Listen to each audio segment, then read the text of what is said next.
श्री इमरान प्रतापगढ़ी। कितनी आसाइशें हंसती रही ऐवानों में, कितने दर मेरी कहानी पे सदा बंद रहे। मेरे हाथों ने तो पोशाकें बिनी रेशमी, लेकिन मेरे कपड़ों के मुकद्दर में तो पैबंद रहे। सभापति महोदय, मैं आज एक ऐसे समाज और उससे जुड़े उद्योग का दर्द आपके सामने रखने के लिए खड़ा हुआ हूं जिसे बुनकर समाज कहा जाता है, जो अपने हाथों के उंगलियों के हुनर से धागे से धागा जोड़ता है और हमारे आपके जिस्मों के लिए लिबास बनाता है।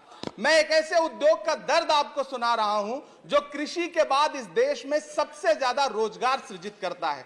चाहे महाराष्ट्र का भिवंडी हो, मालेगांव हो, इचलकरंजी हो, उत्तर प्रदेश का बनारस हो, मऊ हो, मुबारकपुर हो, टांडा हो, मेरठ हो, इलाहाबाद का मऊआयमा हो, मध्य प्रदेश का बुरहानपुर हो, बिहार का भागलपुर हो, तमिलनाडु का सेलम हो, त्रिची हो, या फिर आंध्र प्रदेश का गुंटूर हो, इन तमाम शहरों में लाखों परिवारों के घर का चूल्हा जिस उद्योग की बदौलत जलता है, वो उद्योग आज बदहाली का शिकार है। सभापति महोदय, पूरी टेक्सटाइल इंडस्ट्री में 60% लगभग कंट्रीब्यूशन पावर लूम इंडस्ट्री का है, लेकिन सरकार ने इस इंडस्ट्री को यतीम छोड़ दिया है, बेसहारा छोड़ दिया है।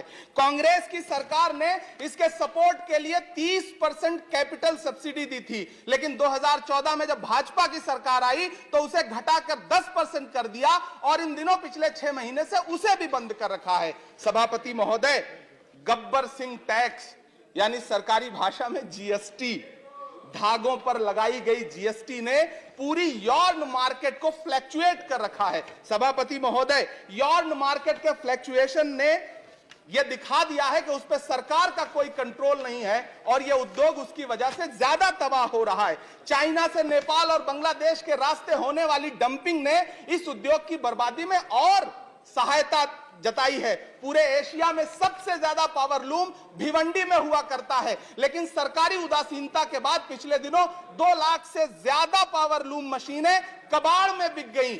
सभापति महोदय, जिस बनारस में कभी करघे पर बैठ करके कबीर दास जी झीनी बीनी चदरिया बुना करते थे, उसी बनारस में आज बुनकर भाई ईंट भट्ठों पर काम करने के लिए मजबूर हो गए। अंत में सभापति महोदय, मैं आपसे कहना चाहता हूं कि करघों के धागे टूट रहे हैं, मशीनें कबाड़ में बिक रही हैं, पावर लूम को सप्लाई होने वाली बिजली के बिलों का बोझ इतना भारी है कि बुनकरों के कंधे टूट रहे हैं। जीएसटी लगा करके सरकार ने उनकी कमर और तोड़ी है। सरकार ने जीएसटी की, आखिरी बात कह रहा हूं सभापति महोदय, सरकार ने जीएसटी की लिमिट 20 लाख रखी है। मैं अनुरोध कर रहा हूं, मांग कर रहा हूं कि जीएसटी की लिमिट कम से कम 50 लाख की जाए, इस उद्योग पर मरहम लगाया जाए, सस्ती बिजली दी जाए।